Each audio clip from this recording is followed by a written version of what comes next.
Hi, so this is the official welcome to everyone. Thanks for joining us today. We're really excited because the team's been working very hard on our Time to Attach campaign. As you know, we're campaigning for 15 more weeks of parental leave for adoptive parents and for kin and customary caregivers. We have a large panel tonight, so I'm going to go very quickly through that, but each panelist will have the opportunity to introduce themselves properly. So we have Carolyn McLeod, who is the Chair, Board of Directors for Adopt4Life. Kathy Murphy is joining us from Adoption Council of Canada. We have Mary Jo Land, who is the Chair of our Mental Health Committee at Adopt4Life. Rachel Mannion, our Chair, Strategic Policy Committee, Adopt4Life. We have Julie Despatie, our Founder, Executive Director. Erin Ingard-Rowe, Associate Director, Adopt4Life. We have Sarah Reid from Adoptive Families Association of BC. Samantha McRory from the Youth Speak Out Programme from the Adoption Support Centre of Saskatchewan. Susan Kingston, Executive Director, New Brunswick Adoption Foundation. And we also have Emily Kuchoki, yes, who is a student with Carolyn, who's going to be helping her to present. So, Carolyn, you're going to have to give me the instruction when you want me to move forward with the slides. So just say next, and I will change things for you. So we're going to start with Carolyn, who is going to talk us through some of the initiatives that we've been working on as part of the Time to Attach campaign. And she's going to give you some new findings from the survey, which we ran with nearly 1,000 participants across the country. And she's also going to be explaining how we as parents can get involved. So over to Carolyn. Thanks, Valerie. I'm actually going to focus on the research that we've done, and I'm going to turn things over to Rachel to talk about how we're going to be advocating for this on Parliament Hill and how people can help out with that advocacy campaign. So I'm going to focus on the research. Maybe if you could go to the next slide, Valerie, that'd be great. So, okay. So the research. We do have a website for this. It's just timetoattach.com. So if you haven't been there before, it's worth going there, and you can find out more about what we're doing. And if you go to the next slide, please. Sorry. Yeah. Okay. So this slide just identifies the research team. So there are two of us professors at Western who've worked on this. Myself, so I'm a professor in philosophy and women's studies and feminist research at Western, and I also chair the board of Adopt4Life. Lorraine Davies, who is an associate professor and associate vice provost at Western, and her discipline is background is sociology. But the research was a partnership between Western and Adopt4Life, and Mary Jo Land and Erin Ingard-Rowe were the main two Adopt4Life people, I guess, other than me, who participated in this research. Mary Jo providing us with her expertise on attachment and psychological issues that are relevant to time to attach, and Erin providing us with her expertise in financial issues, which Lorraine and I could not bring to this. But there are also 9 PhD students, 9 students involved in this, Emily being one of them. Emily is on this call. She's a PhD student in philosophy. But there were students from philosophy, sociology, political science, and women's studies, and also a student in law. So let's go to the next slide. Oh, back one, yeah. So we started out with a survey. This was, I'm sure many of you filled out this survey. If you did, thanks for that. So this happened in spring and early summer of 2018. The survey was quite long. There were different sections for different parents or waiting, whether they were waiting, adopted parents, customary caregivers, kin caregivers. There were over 200 questions in the survey. It took us a while to get ethics approval from Western, but we finally got it in April, and we ran the survey until the beginning of July. So the images there are just from bookmarks that we had for the survey. If any of you were at the ARE last year in the spring, some of us were there giving out these bookmarks. Okay, let's go to the next slide. But one thing I want to emphasize is the research is more than the survey. So what we've done we've aimed to develop multiple arguments in favor of parents, caregivers getting more time to attach. So it's one of the arguments is focused on the survey, but there are other arguments too. One dealing with discrimination, one about children's rights. So I've got the image there of the UN Convention on the Rights of the Child. One main argument is about attachment theory and the need for children to have a secure attachment to an adult. So I want to emphasize that, and I'm going to talk about the different sorts of arguments we give. So let's go to the next. But this slide, I just summarizes the sort of main claims that we want to make.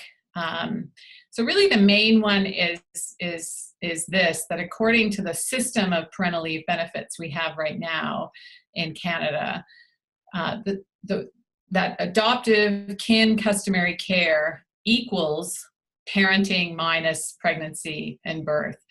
So it's just like any other kind of ordinary parenting. You just take out the pregnancy and birth, and that's basically the kind of parenting or caregiving that we're doing.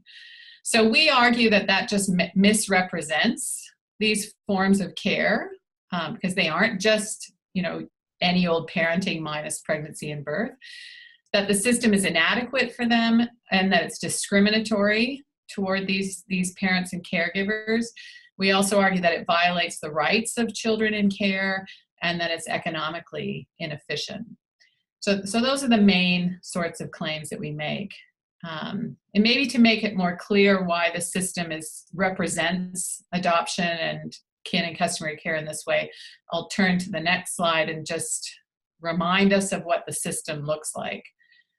So there are, I'm sure everyone is probably aware of this, but there are maternity benefits now that you can claim for up to 15 weeks, and these are for biological mothers, and this is a quote from the legislation, who cannot work because they are pregnant or have recently given birth. Okay, so there's a recognition of this sort of a unique challenge that people experience, of course, when they have children via pregnancy and birth, and that's the physical demands of that, and maybe mental health demands as well. And then there's a separate category of parental benefits, and these are for parents of a child born to them or placed with them, and this is a quote, for the purpose of adoption. So those benefits, many of you may have taken those benefits. I certainly took those benefits. They are available to us and to biological parents for up to 35 weeks or 61 weeks, whether you take what are called standard or extended benefits. So the total benefits then available to biological parents, you'll see the last part of this on the right of this slide. You can have 50 or 76 weeks, depending on whether you take standard or extended parental benefits. But for adoptive parents or people who have a child placed with them for the purpose of adoption, have 35 or 61 weeks. Okay, next slide. So here in this slide, I'm summarizing the main arguments we make in the report. The first one is that adopted children need time to attach. What I mean by that, they need greater time to attach. So they need these attachment benefits that we're going to argue for. The second part of the report says that legal and international standards support greater time to attach. The third part is adoptive parents want time to attach. That's the survey part. And the fourth is that giving this time, this extra time, will actually save the government money. Okay.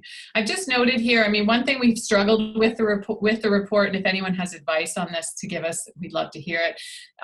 It's really difficult to constantly be referring to adoptive parents, kin caregivers, customary caregivers in every sentence. And, we have to repeatedly refer to these different parents or caregivers. So we sometimes use the term adopted or adoptive parent in a strictly legal sense.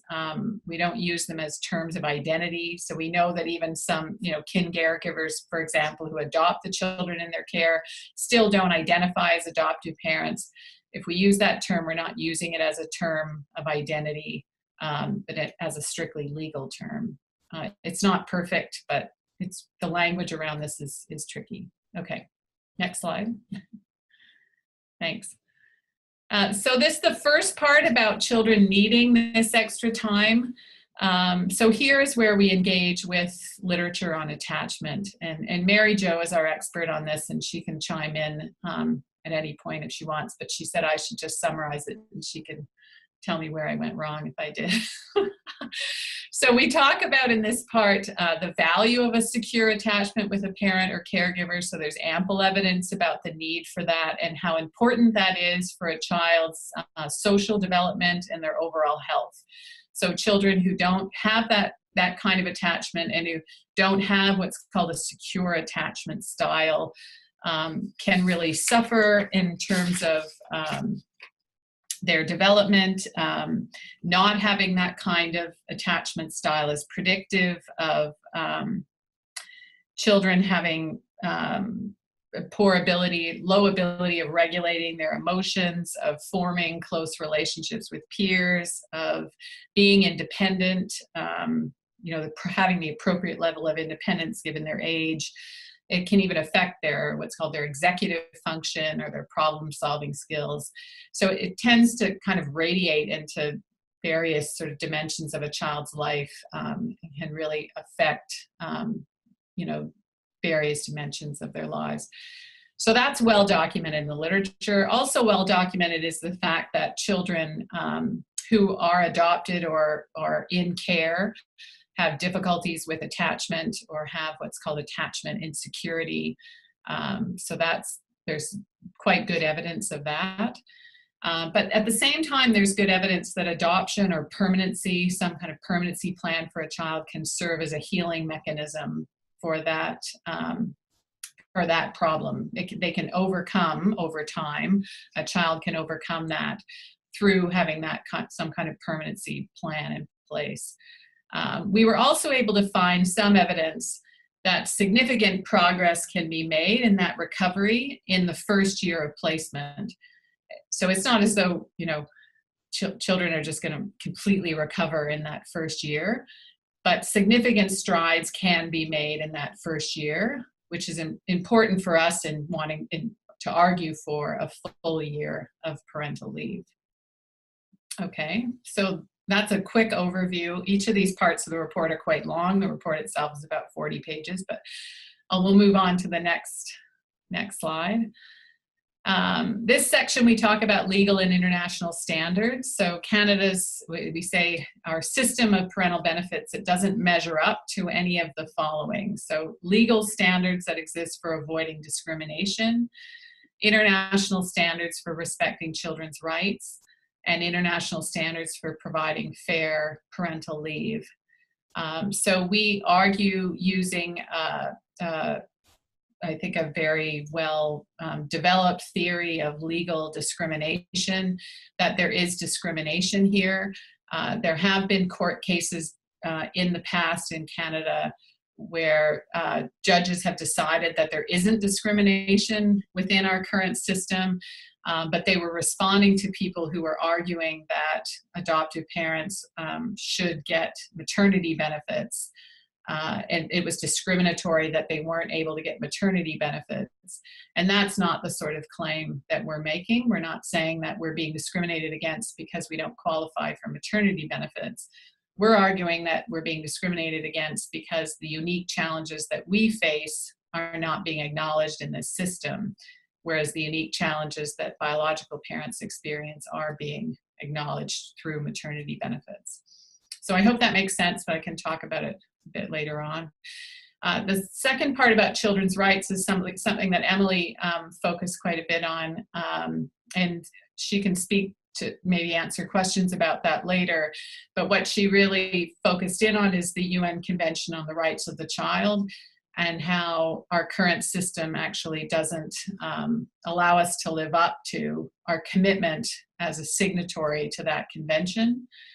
So there are rights within that convention that the Canadian government doesn't respect by having the current system that we have. So at least that's one aspect of the children's right discussion. And then on international standards for providing fair parental leave, we actually created a big chart of the different kinds of parental leave that are available in other countries, and found that there were many, many countries that provide equal leave to adoptive parents, at least, and biological parents. So among those countries are Australia, Brazil, Iceland, Colombia, Sweden, Denmark, the UK, and New Zealand. So if you turn to the next slide, Valerie, we can see this is our chart is a lot bigger than this, and there are many more countries. But I'm giving you a sort of taste of it. You can see our system right across the top in the first row. But you look at the UK, Sweden, and Denmark, and there's parity between the different sorts of parents. So in the UK, you get 39 weeks at 90% of your previous salary, and that's up to a ceiling. And that's true regardless of whether you're a biological parent or an adoptive parent. And there are also some additional entitlements that you can get as an adoptive parent, and that's in the column on the right. But you see in Sweden, which is very generous, you can have 69 weeks for one child at 80% of your previous salary for 56 weeks, and then $20 US a day for the remaining time. And you also get additional paid leave the more children you adopt or give birth to at a time. And then you see Denmark too, where you're roughly both groups of parents are getting 50 weeks at 100% of their previous earnings. Okay. Next slide. Okay, so the third part of the report is about the survey. Maybe everyone was dying to see what the survey, if you haven't seen this already. Val from Adopt4Life created these cool infographics about the survey, and the next slides show that, but the first one just gives the demographics of the participants in the survey, and the second talks about the experiences or characteristics of their children as described by the people who filled out the survey, and then their views about our EI system. So let's just turn to the first infographic.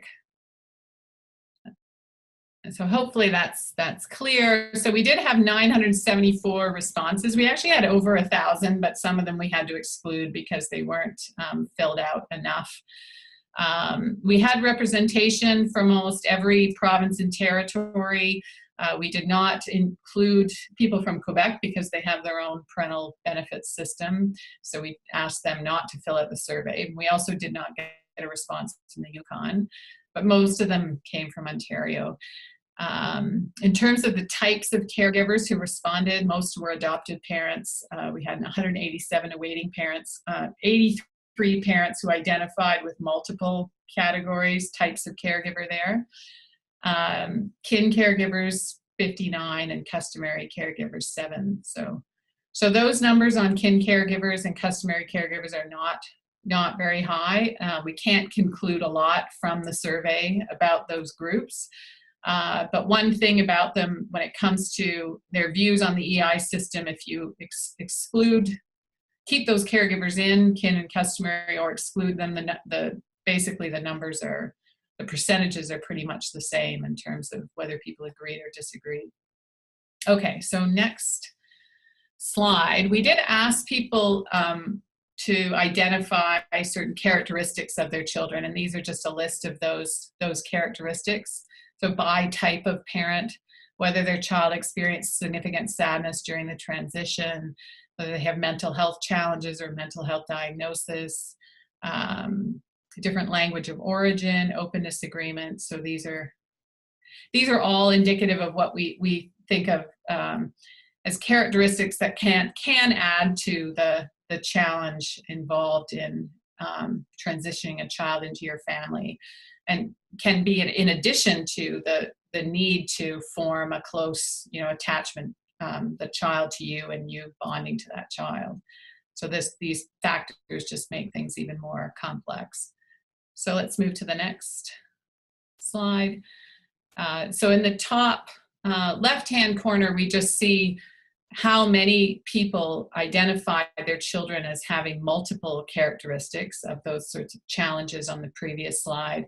Interestingly, 40% of people said their child has 5 or more of those characteristics. In terms of whether people support the idea of an attachment leave, 94% agreed that it would be of benefit to families like theirs. 88% said if the leave were available, they would have taken it. 76% said that the leave they had available didn't provide them with enough time to adjust to parenting, and 72% felt that it didn't provide enough time for their children to adjust to their new family. And we think a really interesting stat is that 16% agreed that the leave system prevented them from adopting a sibling group because they knew they would only have at the most 9 months, and they thought bringing more than one child into their family and having only 9 months off of work was not going to work. And 21% said the parental leave benefit system prevented them from adopting a child with complex or special needs. Okay. And just, I think this might be the last slide for me. The last point about saving government money. We have collected a lot of stats on this, a lot of numbers. Again, Erin Ingard Rao has been working on this with one of our students, Holly, who's in women's studies. But this slide indicates this is something that we are completing in collaboration with what's called the Conference Board of Canada, which publishes reports for the government on recommended policy change. So we've been in conversation with them. They are very keen on our report, and it does have to pass peer review still, but they're hoping it'll be part of what's called their Future Skills Initiative, and it'll be framed to fit with themes of that initiative of vulnerable youth and social and emotional skills. So let's go to the next, and I think this might be Rachel who's taking over at this point. Yes.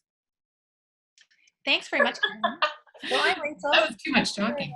That was great, Carolyn. Thanks so much. That provides a really excellent backdrop and some really important contextual pieces to understand what it is that we're asking the federal government to do specifically.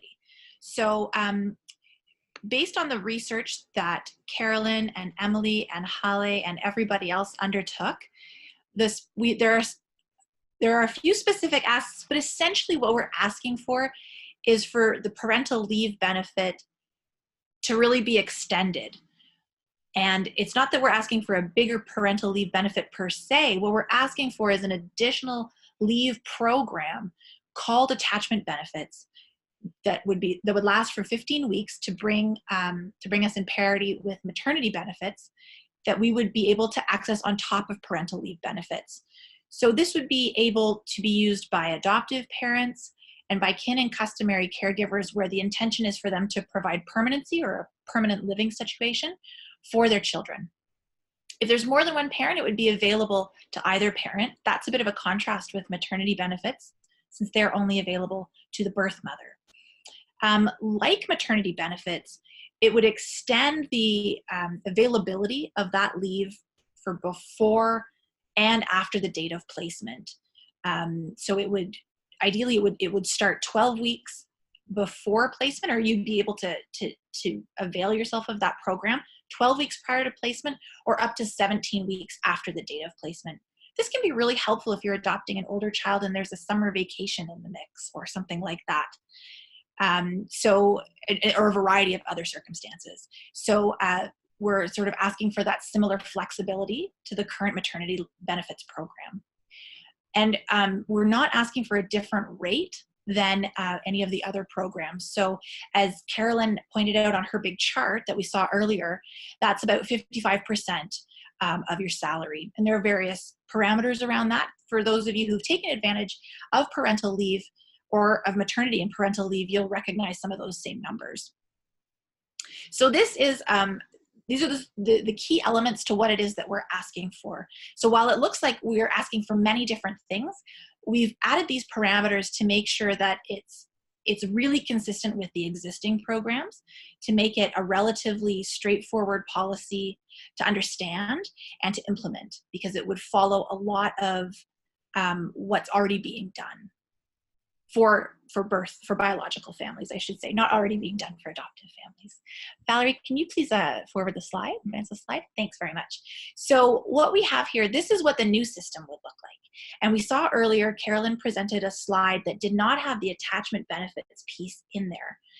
Really, if you look at this, the maternity benefits and the attachment benefits would sort of operate in parallel, and then both groups would be able to take advantage of the parental benefits for the total available benefits that you see at the end of the screen. So that's sort of how it would fit into the current regime.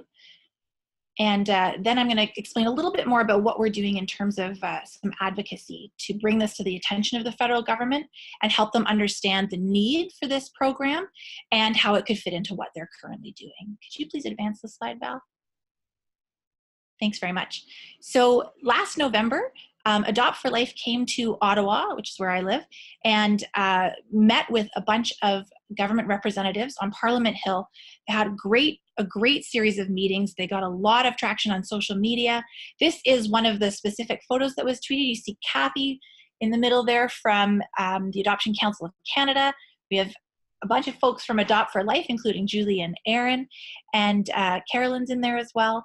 And the woman with the reddish hair, with the short reddish hair in the middle of the photo, that's Karen Vecchio. And she's a Conservative MP here in Ottawa. She's from Ontario.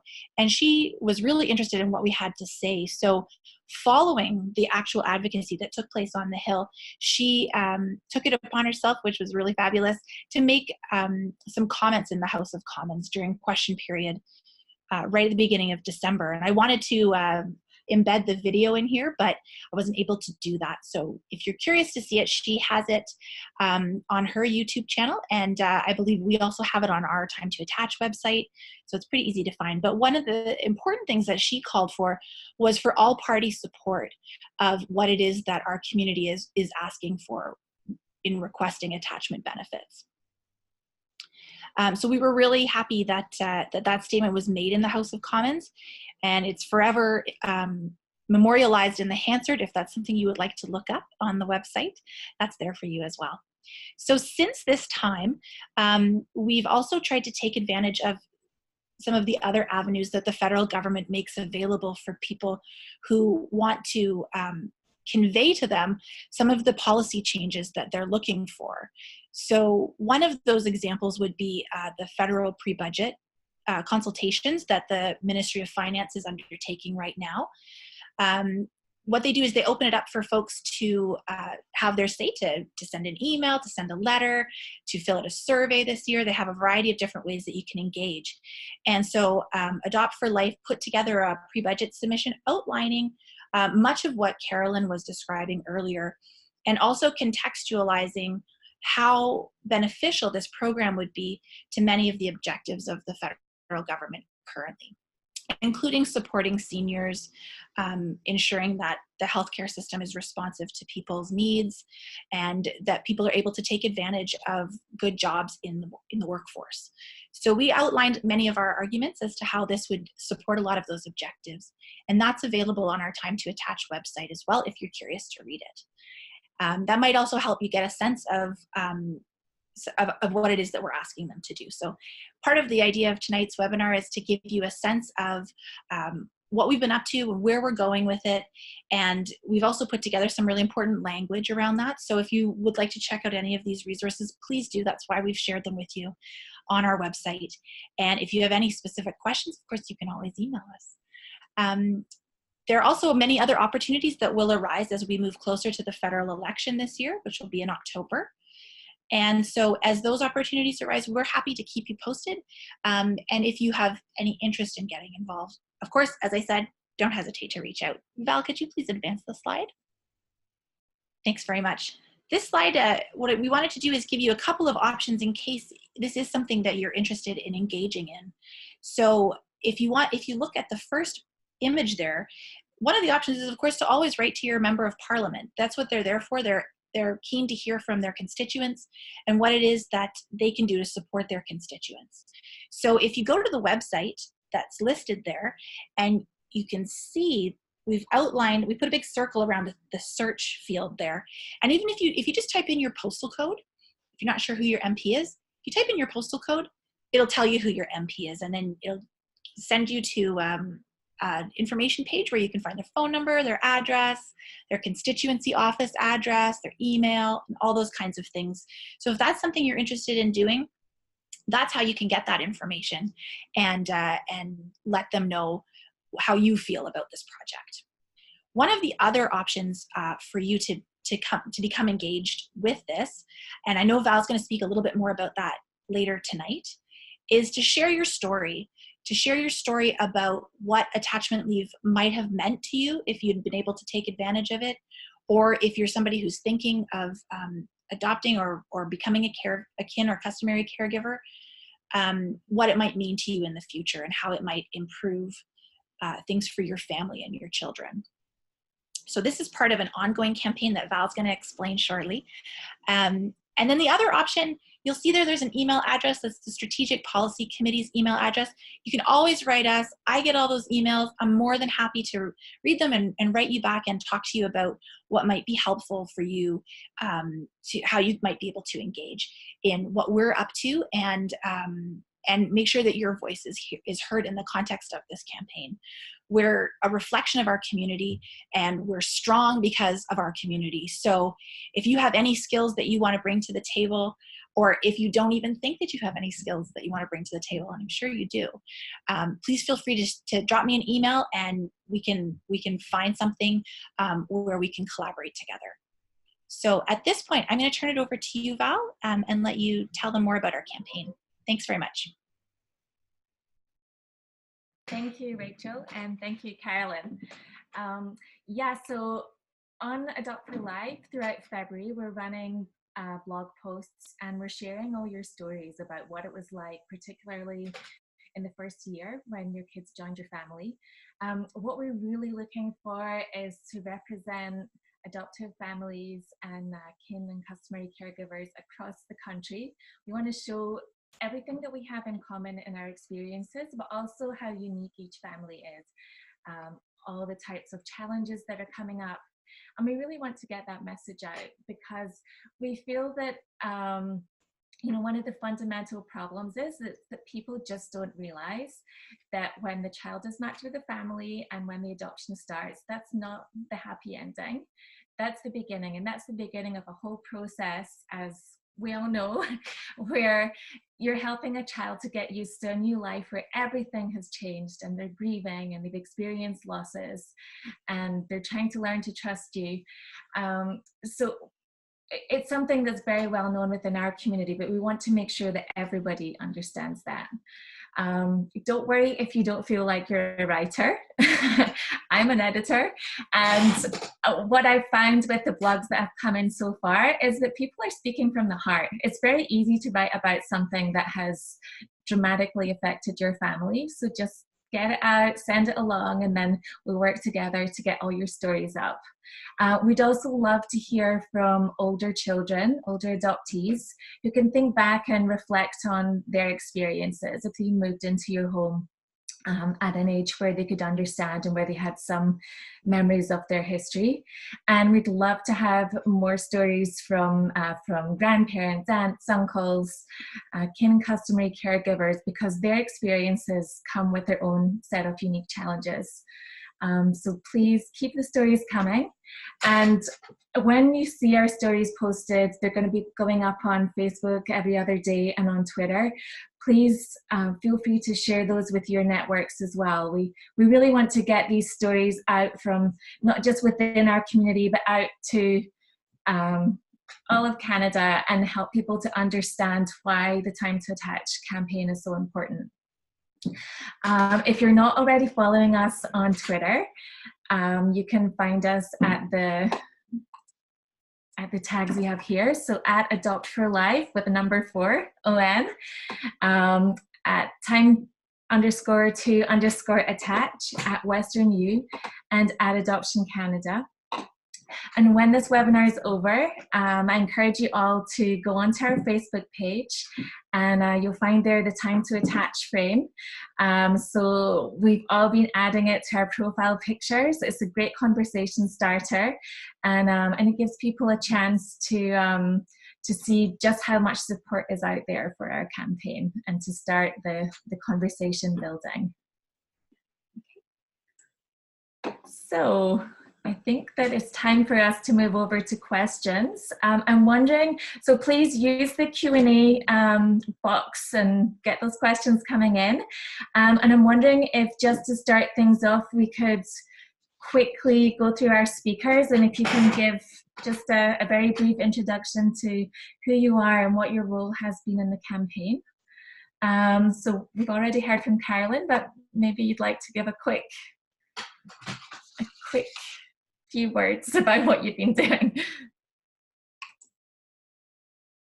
Oh.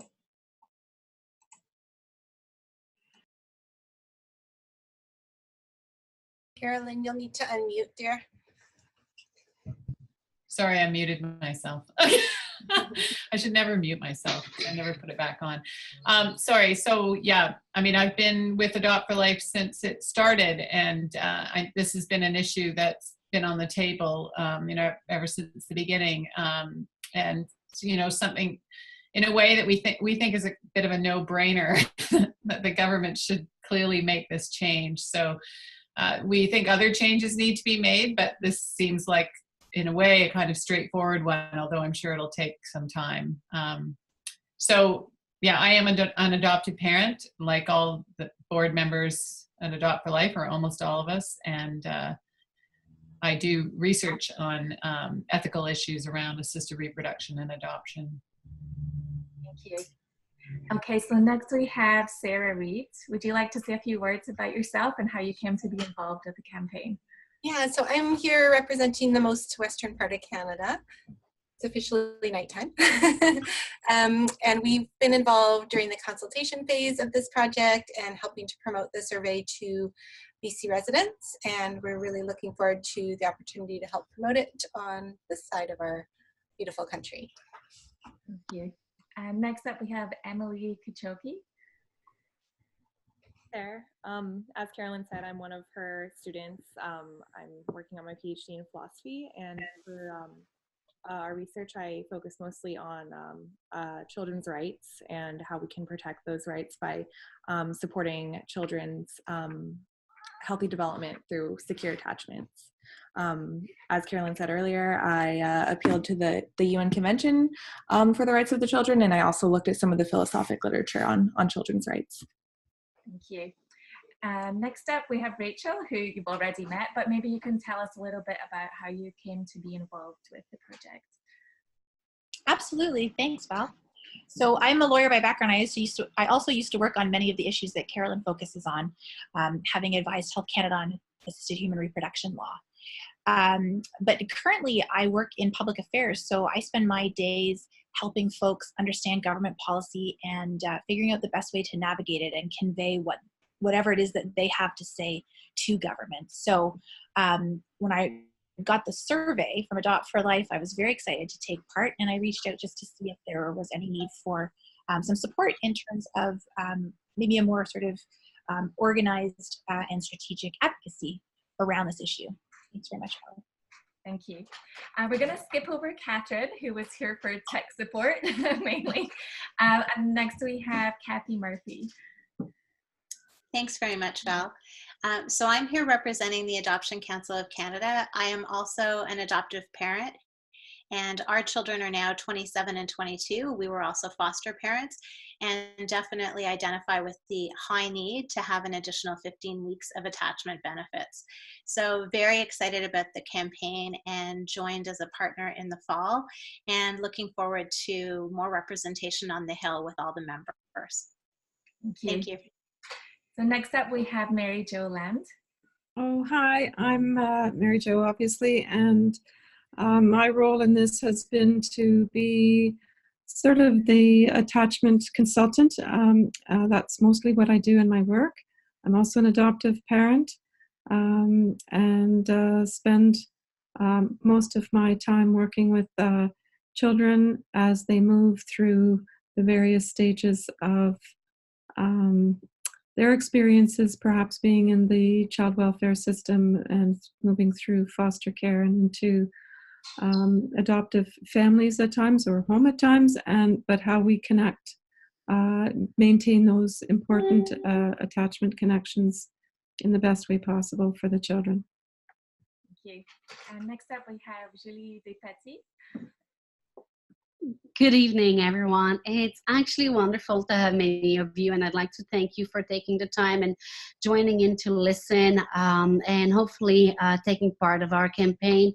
At Adopt4Life, expanding the parental leave has been one of the core mission that we've had for a long, long time, and thanks to the work of Western and the leadership of Caroline, and her team, we have truly been able to reach out across Canada. So it's wonderful to be able to join all together and get our strength and messages so that we can ensure that our children can get as much time as possible to grow strong attachment and really reach their full potential as they grow up. So really happy to be here. Thanks.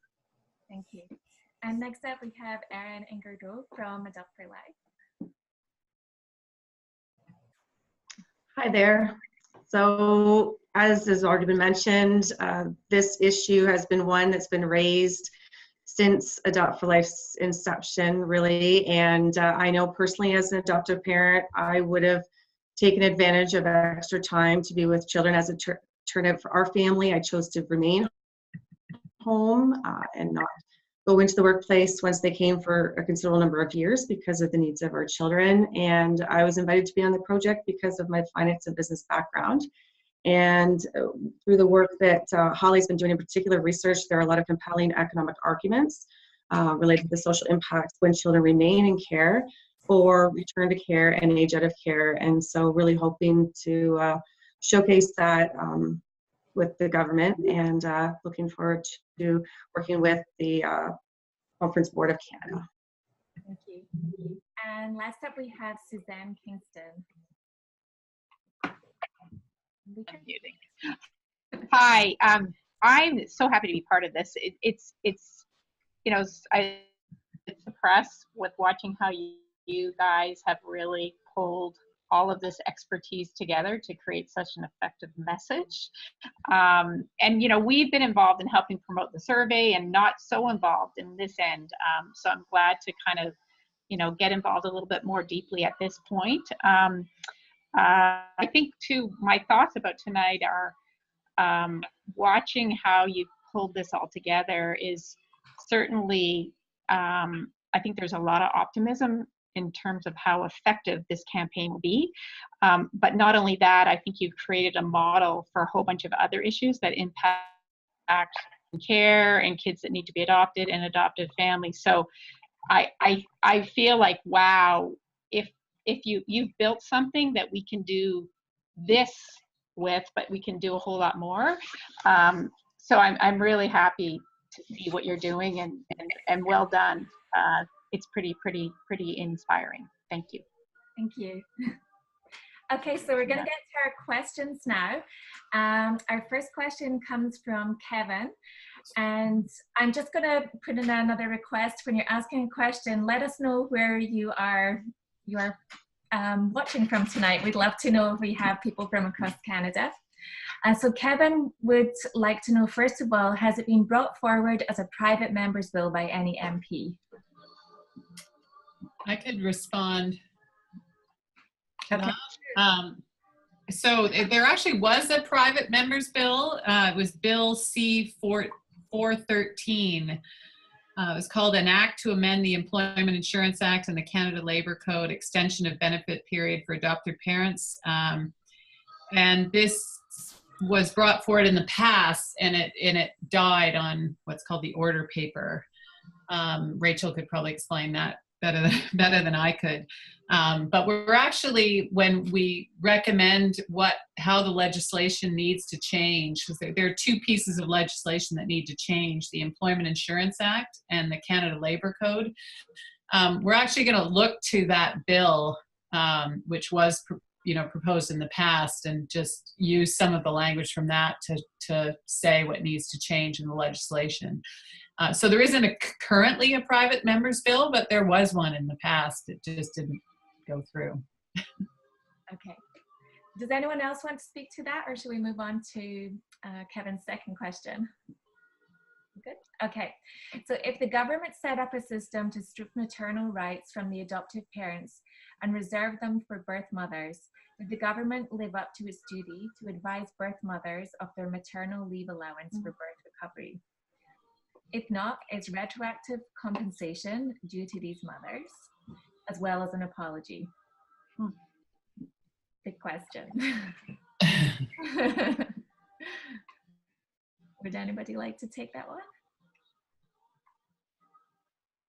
I'm just looking at the question again myself, but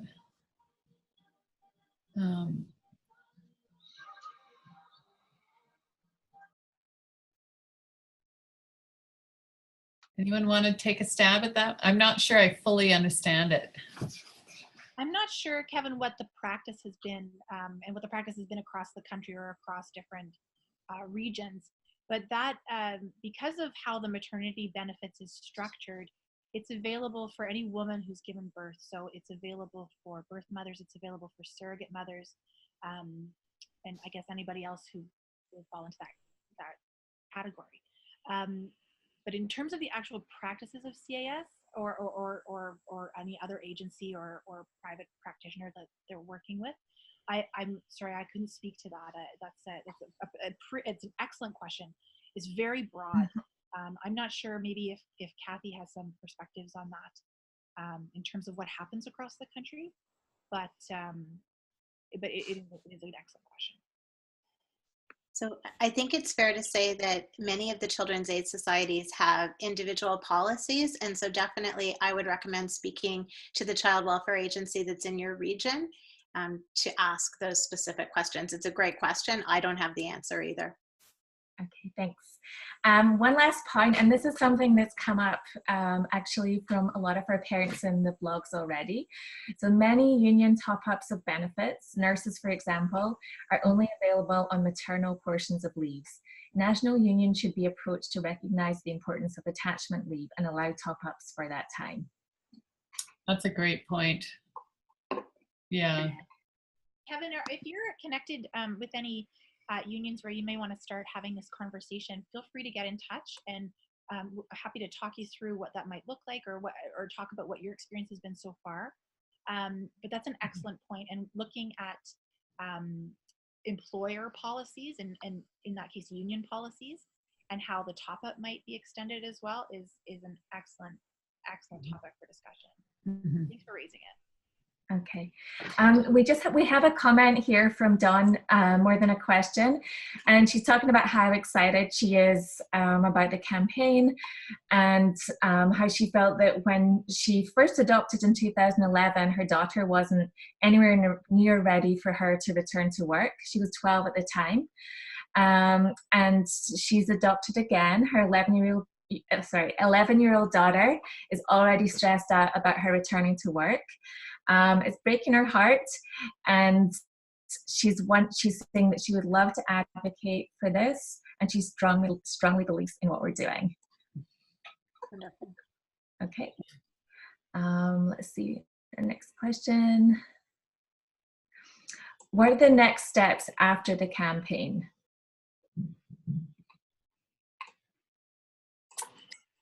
So maybe if one of the panelists could talk about your plans for the next mission to Ottawa.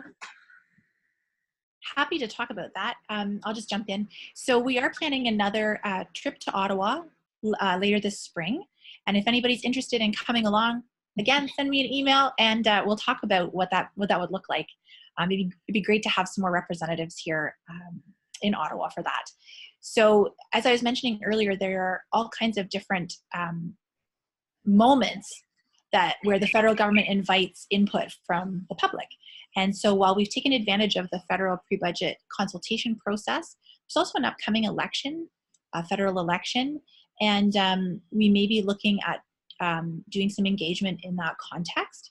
So if you would like to stay involved, again, drop me an email, and we may look at having another webinar to update our community on what it is, on the progress that we've made, on the responses that we've been getting, and where we're headed with the campaign. Not all campaigns are successful in the first several months, so we are anticipating, we're quite committed to this policy outcome that we're asking for, and as all adoptive parents, we're here to see it through. So there will be more to come, and it's sort of it's a little bit difficult to answer the question right now because it's an evolving space, and we're beginning those conversations. We're happy to keep you involved and engaged and updated on what's happening with us. We have a question from Jennifer. She's wondering if there's a generic letter that we can use to write to our MPs, and if anything has been prepared as a precedent. It's Kathy. I'm happy to take that one. A personal letter to your MPs is always what's preferred. It's a much more effective tool. And in fact, the generic letters, unfortunately, they don't read the same way at all. So definitely we'd encourage you to use all the printed material that we have in social media now and that you had tonight. And if you need any assistance contacting your MP, to please let us know as well. And if you think it might be, sorry, Val, can I just jump in and build on what Kathy was saying? If you think it might be helpful to maybe have a shorter webinar or a sort of a how-to video on how to build that letter and what to include in that, we can look at putting some resources on the website to walk you through that process, or again, coming up with a video or having a conversation around how we can support you to do just as Kathy says, have a personal message to your MP. Thanks. Okay, we have a question from Veronica, who's in Kitchener, Ontario.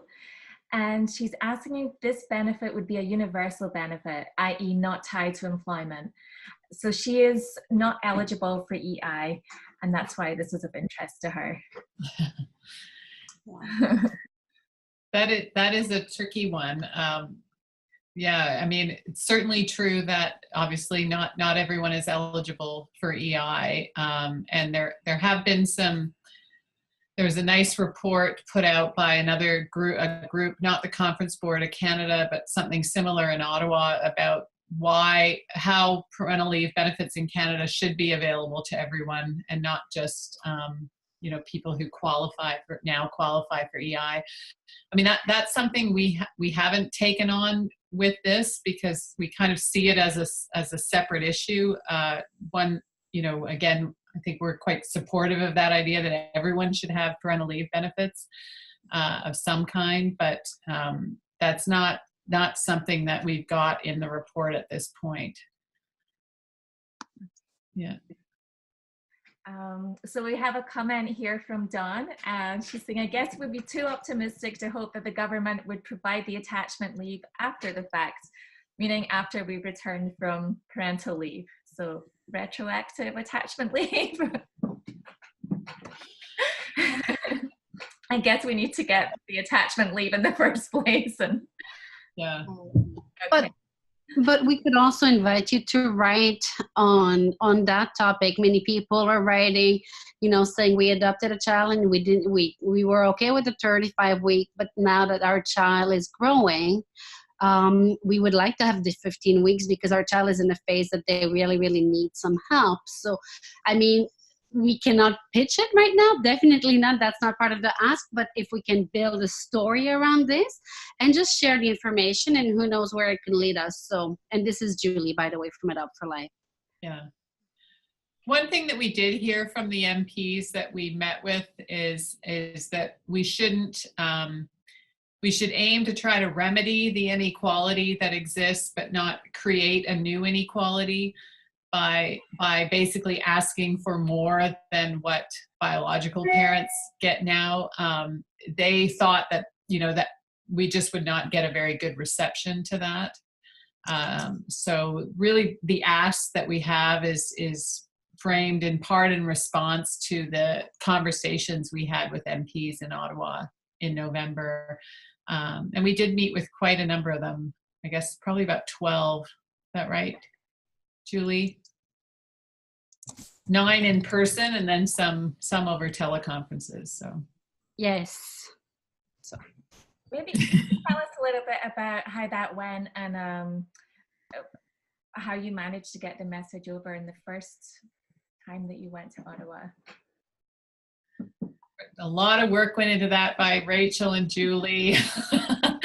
I didn't do that part, but a lot of work went into getting those meetings. And Kathy was at the meetings, and we had to divide. We had so many meetings, we had to split into 2 groups. Yes. So the pictures from it, you'll see some people are, with some MPs and others are with other MPs because we just had to split up. But I found it very positive. I mean, we didn't hear from anyone who thought this was a bad idea. And yeah, so I mean, I think maybe that's why these are the people who accepted meetings with us, but the ones who are already in favor, but they were very keen and were very receptive to the types of arguments we were making. If I could add to what you're saying, Caroline, which is true, there was a lot of work, but it was amazing, as you pointed out, that we were able to connect and really convey with real story and facts, the true need. So people were hearing us and they were actually welcoming us to come back. But one of the things that would be lovely, and I don't know if we have a lot of kin families here or customer care family on the webinar tonight, but we need your stories. Our adoptive parents from international private and public adoptions are very eager to share their stories, but we're having a hard time hearing from our kin families, and in order for us to ensure that there's a shift and that we are educated, our MPs and our leaders, we really need to have your story. So if you are kin, or if you know families that are kin and that would like to write their stories, even if they did not benefit from the parental leave, this is their stories. We need to hear them. We know that not everybody formalized their adoption. It doesn't matter. We need to hear your story because we fundamentally believe that you deserve to have that leave. And as well, the same thing for our First Nation Inuit families who are providing care, guardianship, or caregivers to the children. If they want to share their story, you don't have to write your names. You just, you could just say that you're Canadian adoptive parents, kin, or customary care giver, and just write your story and send it to us. These are really important, and we'd love to have your help on that. So we have a comment here from Jennifer saying more resources on the website or another webinar on how to write the letter would be great. I can speak to that a little bit and then pass it over to the panel. So keep an eye on our social media for this month, and basically until April, when the next mission to Ottawa is happening, we are going to keep on sharing resources, and we're going to break up all those statistics from the survey and pass those along to you, and we'll continue to share stories so that you're able to see how time to attach affects different families from different angles. Maybe one of the panelists could speak to some of the other resources that are available. People should certainly look to the timetoattach.com website too, because there's information there for sure. And people can see the full survey there now, can't they? The full report based on the survey. They can see, I mean, not much more than what was on those infographs, but you'll see graphs related to the survey.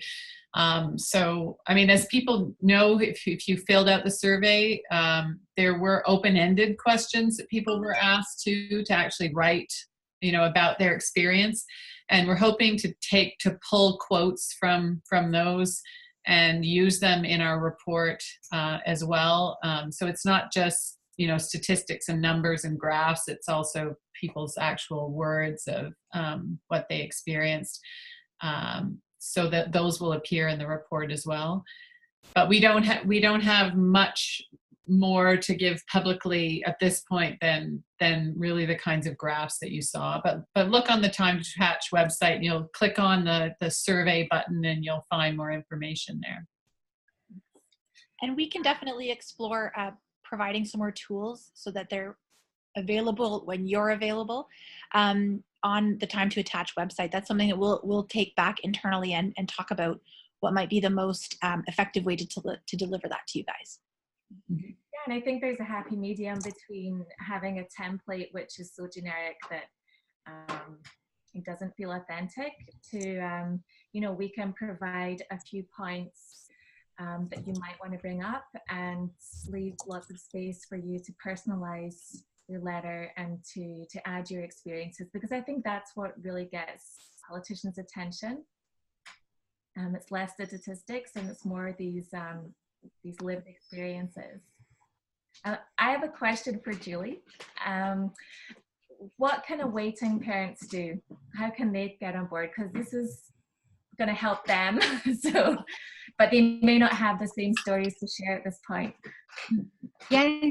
So thanks, Valerie. So, I mean, you could write about the anticipated need that you know that you may require, especially if you are working in a high-performing job where you require a lot of attention. We know that many families, once they've adopted a child, have a hard time going back right away to a full-time job. So you want to write about the fact that you still want to be growing your career and your work, but you still want to parent. So that might be an angle that you can tackle. You could also tackle the fact that you may want to parent a child that may have a bit more needs or may come with diagnoses that are not necessarily readily available, and so that will require more time, or that you would, if you had more time, that you would adopt sibling groups. All of those are really important. If you could paint the image of what having 15 more weeks would allow you to do with having a child coming into your home, that would be awesome. There's just many ways, and you could always send us an email at blogs as blog@Adopt4Life. Plural or singular, both those emails are coming into our inbox. And you could ask us for suggestions or share, or you could also talk to some of your friends that may have adopted, and you may hear some of their struggles that they may experience and elaborate on that. We have another question about the blogs. What does a blog need to look like? For example, the length, and do I have to use my name? Valerie, you're equipped to answer that. Okay. So we're suggesting a word count of around 500 words. Very flexible. That's a really nice length to engage people, to give them a little bit of detail. And the blogs don't have to be technical. You don't have to use the adoption jargon that we're also familiar with. Just speak from the heart, tell your story, and tell it in a way that people are going to be able to be like, oh yeah, and they're going to be able to start relating to what your family's experiences were like and how different that is from giving birth and bringing the baby home. So yeah, just keep it personal. And another thing is that if you're not comfortable sharing your name, sharing your hometown, that's absolutely okay. We have a lot of blog posts simply with an adoptive parent from Canada. So you can have some degree of anonymity for you and your family. Okay, let's see, any more questions? If I have questions after the webinar, who can I contact? Yes. So there's a few people you can contact. Okay, Sarah? I was just going to thank everyone at Adopt4Life for bringing this together, and also including organizations across Canada. So I know we have representatives from Saskatchewan and New Brunswick, and I think Nova Scotia as well. So not to take any of your clients from Ontario, but do also want to invite families, if you're from BC, that the Adoptive Families Association is here to help tailor it to the West Coast perspective. And I I think the same can be offered in Saskatchewan and the other organizations that are here tonight. So we have time for a few more questions here. One thing I'm curious about that we haven't covered a lot, I'd love to hear more from the panel about what you've been hearing from kin caregivers and what's unique about their situation.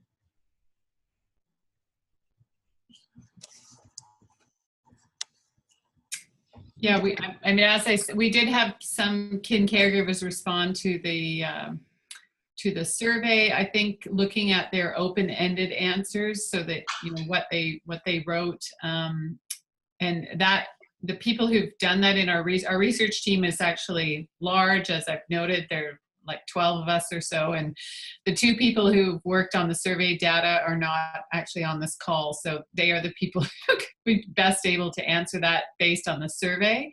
But that's something that we'll be able to bring out in the report itself, and we'll probably be writing a separate piece just on the survey responses themselves. So unfortunately, I can't answer that. If Lorraine or Leona, 2 of our people, if they were here, they might be able to say something about that based on the survey. But maybe others have answers to that. Okay. We have a question here from Beth. When do you expect to have the report complete? She would make a fine PhD supervisor. The trickiest part now is like I think it would be really, we really want to work with the Conference Board of Canada. I mean, it basically means in having it published with a group like them that it stays in the, as part of the public memory. I mean, it's there as a published piece. It's not going to go away. And I think they're a pretty prominent organization, but they're also extremely busy, and it's very difficult to get a hold of them and get the responses from them quickly. So we're doing our best to get out at least an advance sort of executive summary of the report by April from when we go to Ottawa. But in terms of when the report itself will be published, we may be able to provide an unpublished version at some point, but we can't do that without permission from the conference board. So these things take time. Publishing is never quick, at least in academic contexts. Yeah. And it's Kathy from the Adoption Council of Canada. I was just going to try to tackle that customary care question. And I think that it's as individual as each family. Definitely a lot of the customary caregivers that we've spoken to were really needing to access additional resources. They were trying to ensure that their children had different cultural activities, depending on where they lived as well. So I think the needs are as individual as the family. That's been our experience anyway. Thanks. I have a question I would like to put to all of the panelists. It's a 2-part question. I'm wondering what has been the biggest challenge since you started the Time to Attach campaign, and what is making you really optimistic right now? So we could start with Kathy again.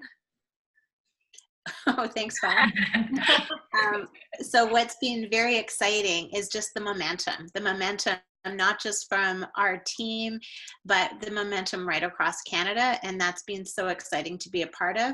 And truly, the members of Parliament were incredibly receptive and continue to be open and receptive. So that's exciting for us too. Okay. And anything that's been a struggle or an obstacle that you weren't expecting? I think policy is always challenging. Trying to get the bill onto the floor in the House will be a challenge, but I think it's a challenge that we can definitely meet. Sarah, so tell us about the biggest obstacles and the thing that's making you really optimistic right now. Okay, so I guess challenges for us is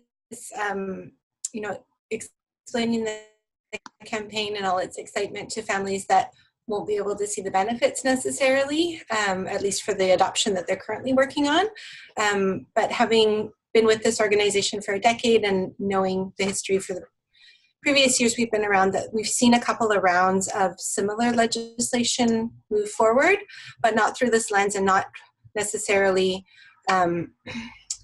with the conscientious lens of doing it to equalize rather than to hop on top of maternity benefits. So I'm really optimistic that it will go through this time and looking forward to seeing it in action with the families we serve. Carolyn, how about you? So obstacles and things that are making you optimistic. Definitely the meetings with MPs made me very optimistic. I won't go into detail about that, but as Kathy said, they were very receptive. In terms of obstacles, I mean, it's it's difficult to make the argument for 15 weeks. I mean, why do they deserve 15 weeks? Just like the maternity benefits are 15 weeks. So basically, taking all of the literature that's there about attachment difficulties among the children and about, issues of equality and everything, and having it all come together to, culminate in this argument in favor of 15 weeks it has been tricky, but I think we've done it. Yeah. Thank you. So Julie, how about you? Well, it was a great experience, and I was really, really thrilled to share this momentum with the team. But truly, what I find the most exciting is to see us all Canadians come together with one voice, and that truly, it's been a dream to see all of us working across the provinces and come together. And I think that as an adoptive mom of 3 older children that moved in with us 6 years ago, I could have taken a lot longer time. And so I don't plan on benefiting from the advocacy we're doing moving forward, but I really, really hope that will inspire others to adopt and to adopt sibling groups. And so I'm just really thrilled to see us coming together. Thank you.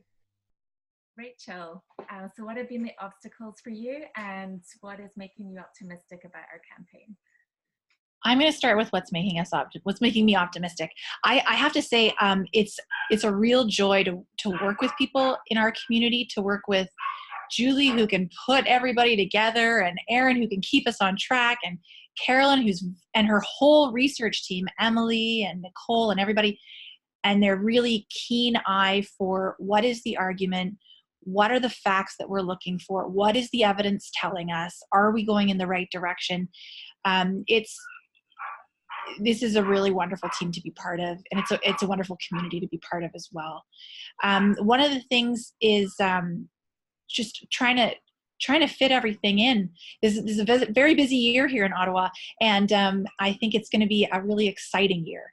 So it can at times feel a bit daunting to do things like reach out to elected officials.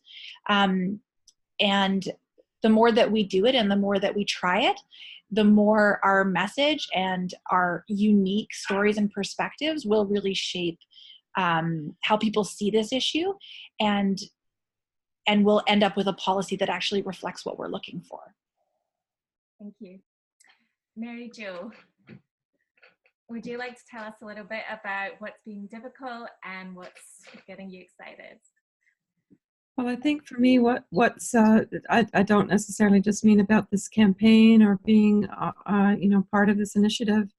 None of that's been difficult for me. There's there's so many skilled people and keen people in the group. It's been a joy. For me, in my role as a therapist working with many families, when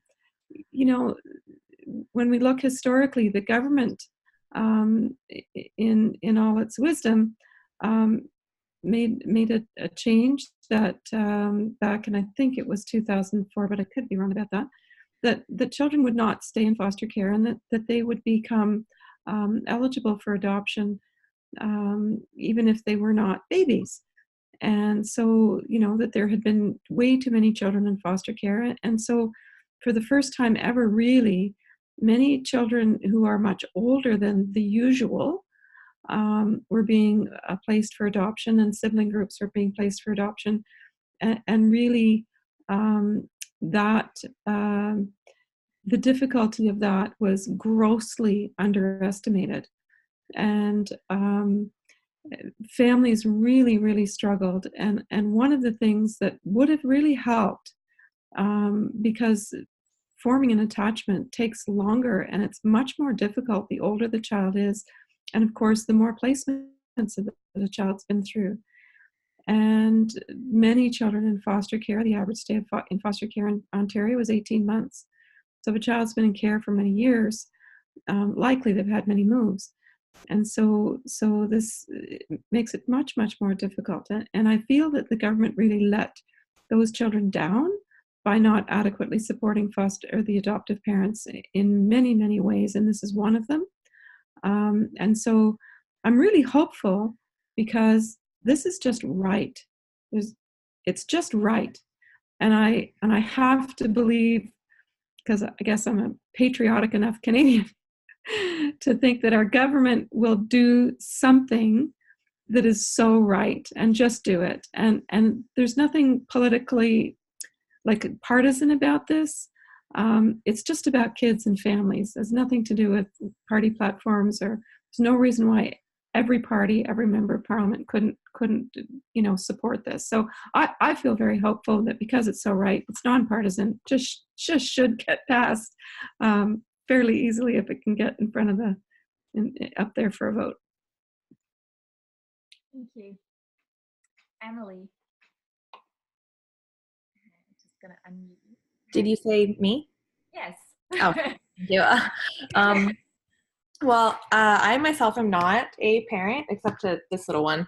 But my cat, I don't know if everyone saw her, but she's been roaming around. But I feel incredibly happy and eager to have been able to work with such an amazing team and use the tools of philosophy to help Canadian parents and children. So I'm incredibly eager to see how this all comes together and moves forward as it actually hopefully gets put into policy. Okay. And Erin, would you like to say a few words about the challenges and what's been really exciting about this process? Sure.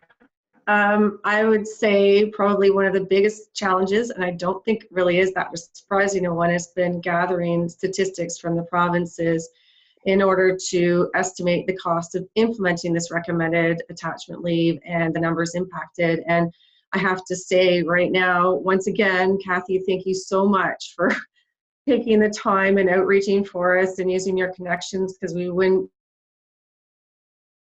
be as far as we are if it wasn't for that.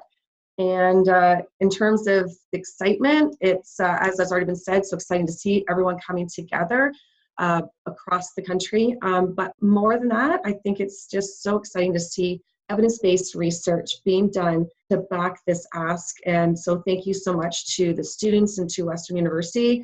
And then having these personal stories that are now coming in that support what the evidence has shown. So I think it's an incredible package that's getting put forward, thanks to the students and the leadership of Carolyn and her team, and then of course all of everyone else that's been so strongly advocating. So yeah, it's exciting to be a part, and a first ever for me. So a great learning opportunity. Thank you. And lastly, oh.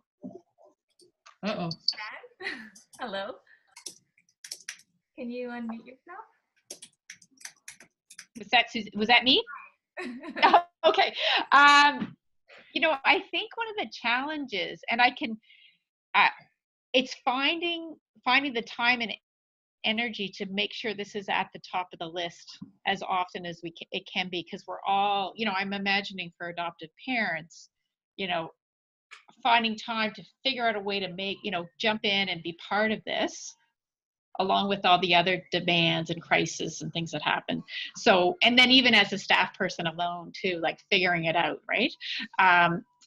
But this has been really motivational for me, and watching how you have worked together. And in terms of, when someone just mentioned what a great learning experience has been, like, I feel like, wow, this is like, set off neurons in my brain about all kinds of other things we can do, and how advocacy can really happen. So thank you for, Julie, for saying, come, help, and really, pulling us in. So thank you. And I'm really glad from New Brunswick, we have Patricia, who's also on our staff team, Patricia Estes Brooks in Moncton, and Kevin Gauguin, who's jumped in today to kind of jump in on this too. So we're going to get the word out in New Brunswick more and more. Yeah, so I'm feeling quite optimistic. You're an impressive team, so great. So we've come to the end of our time. I want to say a huge thank you to our panelists. It was really nice to have people from across Canada, and I hope that we can keep on building that momentum and spreading the word and getting more adoptive families from other provinces and territories involved in the campaign. Keep the questions coming. We're going to try and provide some of the things that you've asked for example, the template, and we're going to keep giving you updates and information about everything that's going on behind the scenes with the Time to Attach team. You can send any questions to info@Adopt4Life, and I can direct them to the specific person that's best to answer them. Follow us on Facebook, register on our website, and if you're an Ontario parent, there's a lot of resources there beyond the Time to Attach campaign that you can access. I'm gonna say a special thank you to Rachel and to Carolyn for the presentation. And Carolyn, I believe you have some thank yous to say as well. I just wanted to thank all of, not all of them are here. Emily, I think, is the only one, maybe some are in the listening in, but just to thank the students involved in there have been 9 of them, and we did have some funding for this from the University of Western Ontario, but we wish we could have, offered more funding to the students to help out, and they certainly have done a lot of work, but it is at the same time, it's been a great opportunity for them, I hope. I think it has. So thank you, Carolyn. It has been wonderful.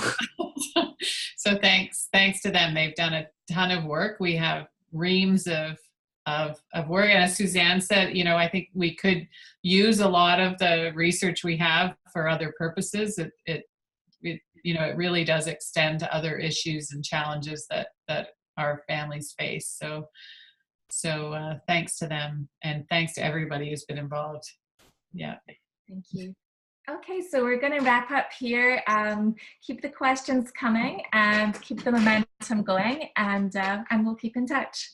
Thank you to everyone who joined us this evening.